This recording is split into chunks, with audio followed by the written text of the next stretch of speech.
నొప్పి మాయం, సర్జరీ దూరం. మోకాలు మరియు నడుము నొప్పులను ఇకపై భరించాల్సిన అవసరం లేదు. ఆపరేషన్ లేకుండా అత్యాధునిక చికిత్స. Indo British advanced pain clinic సంప్రదించండి 9807556789. పెట్టుకుంటే గిట్టుకుంటే సరైనోడితోనే పెట్టుకోవాలి. కోర్తే అవతలడి మైండ్ బ్లాంక్ అయిపోవాలి. ఎన్నికల బరిలో దిగబోయే ముందు ఇదే ఆ అభ్యర్థి ఆలోచన. అనడమే కాదు, గ్రౌండ్లో రీసౌండ్ వచ్చే రేంజ్లో డబ్బులు కూడా ఖర్చు పెట్టారు. మిషన్ పూర్తయ్యేసరికి ఓ 100 దాటిందన్నది ఇంటర్నల్ టాక్. కానీ రిజల్ట్ చూసేసరికి సారుకు దిమ్మ తిరిగి బొమ్మ కనిపించిందంట.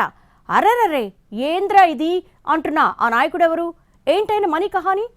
ఏపీలో ఎన్నికల ఫలితాలు నిశ్శబ్దాన్ని బద్దలు కొడితే అక్కడ మాత్రం రికార్డులు బ్రేక్ అయ్యాయి. తెలుగుదేశం కంచుకోట కట్టిన నియోజకవర్గంలో సిట్టింగ్ ఎమ్మెల్యేకు ఇది 4వ విజయం. అదే విశాఖపట్నం తూర్పు అసెంబ్లీ సీటు. ఇక్కడ విజయాన్ని తెలుగుదేశం, వైసీపీ చాలా ప్రతిష్టాత్మకంగా భావించాయి. ప్రత్యర్థి ఎవరన్న దానితో సంబంధం లేకుండా వరుస విజయాలు సాధిస్తున్న వెలగపూడి రామకృష్ణబాబుకు చెక్ పెట్టాలని వైసీపీ ఎత్తులు వేసింది. 2014, 2019లో అభ్యర్థులను మార్చినా ఫలితం దక్కకపోవడంతో ఈ దఫా సిట్టింగ్ ఎంపీ ఎంవీవీ సత్యనారాయణను పోటీలో పెట్టింది. ఇద్దరూ కమ్మ సామాజిక వర్గానికి చెందినవారే కావడంతో ఒక్కసారిగా హైప్ వచ్చేసింది విశాఖ తూర్పునకు. ఎంవీవీ అర్ధబలమున్న అభ్యర్థి కావడంతో ఈసారి వెలగపూడి దూకుడుకు బ్రేకులు పడటం ఖాయమనే బలమైన విశ్వాసం వైసీపీ శ్రేణుల్లో కనిపించింది. ఎన్నికలకు 6 నెలల ముందు కోఆర్డినేటర్ బాధ్యతలు తీసుకున్న ఎంవీవీ గట్టిగానే తిరిగారు నియోజకవర్గంలో. గుళ్లకు డొనేషన్స్, పండగలకు గిఫ్టులు, కూపన్స్, చవితికి వినాయక విగ్రహాలు, క్రికెట్ కిట్లు, వాట్నాట్ క్యాడర్ కోరుకున్న వెంటనే అన్నీ ప్రత్యక్షమైపోయాయి. ఇక ఎలక్షనీరింగ్లో ఒక్కొక్కరికి 5,000 దాకా పంచారన్న ప్రచారం ఉంది. ఇలా ఖర్చు మొత్తం లెక్కేసుకుంటే 100 కోట్లు దాటేసిందన్నది ఎంవీవీ సన్నిహితుల మాట. ఇంత కష్టపడి అంత డబ్బు ఖర్చు పెట్టుకుని కూడా చివరికి గెలవకపోగా కనీసం ప్రజాక్షేత్రంలో పరువు కూడా దక్కలేదంటూ గొల్లుమంటున్నారట మాజీ MP. Sitting MLA Velagapudi Ramakrishna Babu గెలవడమే కాక మెజార్టీ పరంగా తన రికార్డులను తానే బ్రేక్ చేయడం వైసీపీ వర్గాలకు అస్సలు మింగుడు పడ్డం లేదట. ఇక్కడి నుంచి మొదటిసారి 4,000 మెజార్టీతో గెలిచిన వెలగపూడి క్రమంగా పట్టు పెంచుకుంటూనే ఉన్నారు. 2019 జగన్ వేవ్ కూడా ఆయన్ని ఏం చేయలేకపోయింది. అయితే మెజారిటీ 26,000కు తగ్గింది. ఈ దఫా ఎట్టి పరిస్థితుల్లో ఆయన్ని అసెంబ్లీలో అడుగుపెట్టనివ్వకూడదన్న పట్టుదలగా వైసీపీ అధిష్టానం పావులు కదిపినా ప్లాన్ వర్కౌట్ కాలేదు.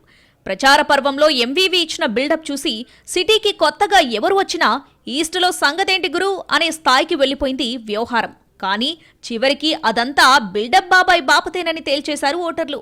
ఈ ఎన్నికల్లో వెలగపూడి మెజారిటీ 70,877 కాగా ఎంవీవీకి పోలైన ఓట్లు 61,170. ప్రత్యర్థికి వచ్చిన మెజారిటీ కంటే తనకు పోలైన ఓట్లు తక్కువగా ఉండటాన్ని చూసి గిజగిజలాడుతున్నారట ఎంవీవీ.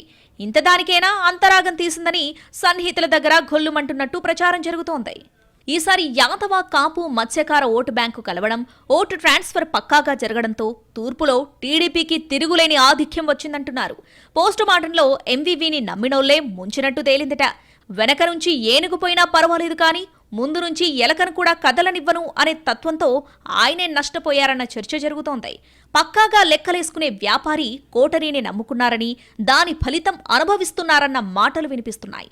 ఇంత దారుణమైన ఫలితాలను ఊహించలేదని, తొడగొట్టి నిలబడిన చోట తగిలిన ఎదురు దెబ్బతో అయ్యగారికి దిమ్మ తిరిగి బొమ్మ కనబడిందని అంటున్నారు పరిశీలకులు.